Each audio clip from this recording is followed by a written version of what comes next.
Hello guys, welcome to our channel. Today I am going to show you how to put story on Instagram. Okay, so let's get started.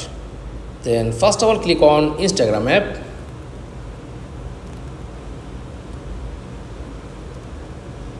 Okay, then click on plus icon and tap on story. Okay, then click image and tap on text option. Okay, work.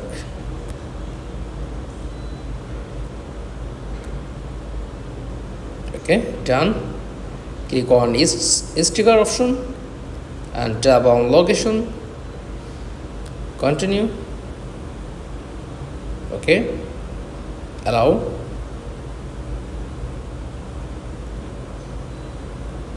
Okay, this location add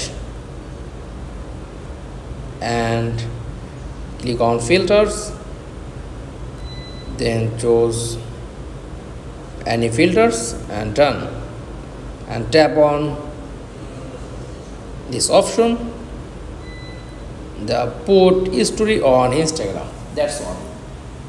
Thanks for watching. Please like, comments and subscribe. Thank you.